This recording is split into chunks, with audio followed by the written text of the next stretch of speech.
क्या तुम्हें पता है, हनुमान जी ने शनि देव को अपनी पूंछ में बांध दिया था।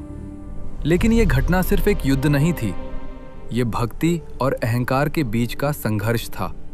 यह एक ऐसा सत्य था जो युगों से छिपा हुआ था। त्रेता युग समाप्त हो चुका था, लेकिन भगवान राम का प्रभाव अभी भी पृथ्वी पर जीवित था। वनों में, पर्वतों पर, हर जगह राम नाम की गूंज थी। और उसी ध्वनि में एक ऐसा भक्त लीन था, पवन पुत्र हनुमान। हनुमान जी अब भी उसी भक्ति में डूबे रहते थे। ना उन्हें किसी शक्ति का घमंड था, ना किसी पद का मोह। उनके लिए सब कुछ था, राम। लेकिन समय बदल रहा था।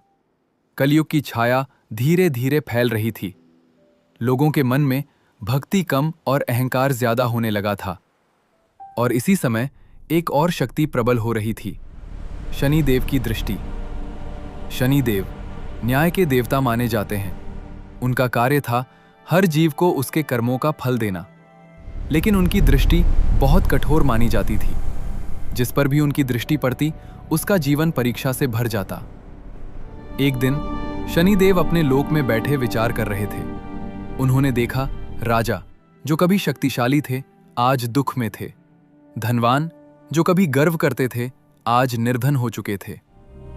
शनिदेव मुस्कुराए, ये है कर्म का फल, कोई भी मेरी दृष्टि से बच नहीं सकता।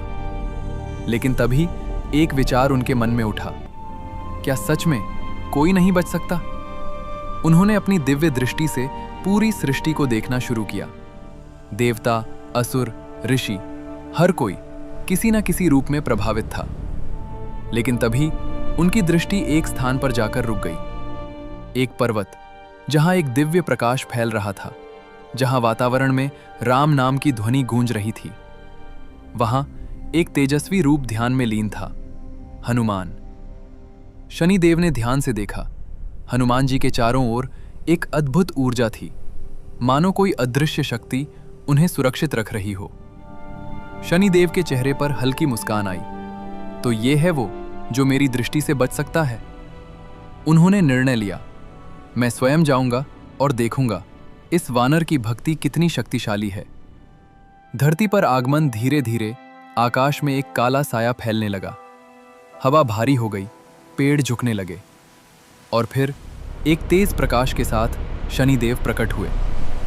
उन्होंने देखा, हनुमान जी अभी भी ध्यान में लीन थे। उन्हें कोई फर्क नहीं पड़ा। शनिदेव को यह देखकर आश्चर्य हुआ, मेरे आने पर भी ये ध्यान में लीन है। उन्होंने जोर से कहा, हनुमान। धीरे धीरे हनुमान जी ने अपनी आंखें खोली। उनकी आंखों में असीम शांति थी।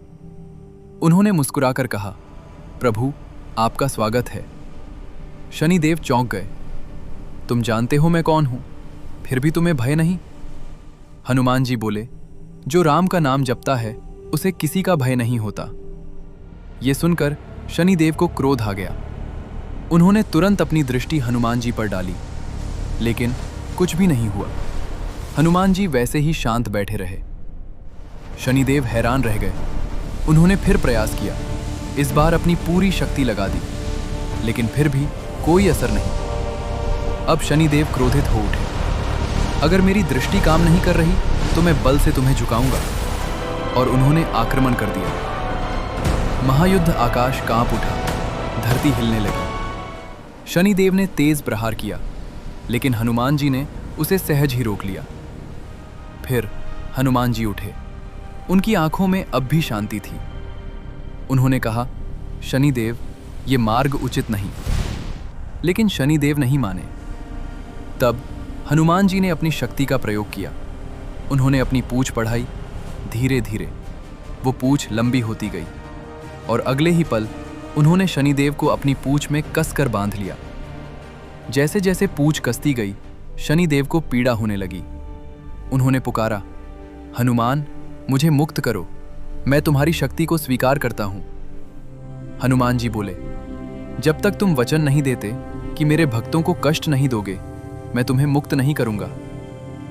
अब शनिदेव समझ चुके थे, उनका अहंकार टूट चुका था।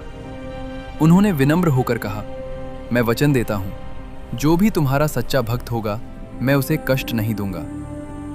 तभी हनुमान जी ने उन्हें मुक्त कर दिया। और उसी दिन से ये माना जाता है कि जो हनुमान जी की सच्ची भक्ति करता है उसे शनि देव का प्रकोप कम होता है। सच्ची भक्ति सबसे बड़ी शक्ति होती है और यही कारण है कि आज भी जब कोई व्यक्ति शनि के प्रभाव से परेशान होता है तो उसे एक ही उपाय बताया जाता है, हनुमान जी की भक्ति। क्योंकि जहां भक्ति होती है वहां किसी भी ग्रह की शक्ति काम नहीं करती। अगर कहानी पसंद आई हो तो वीडियो को लाइक करें और इसी ही दिव्य कहानियों सुनने के AI भक्त टून्स को आज ही सब्सक्राइब करें। जय श्री राम।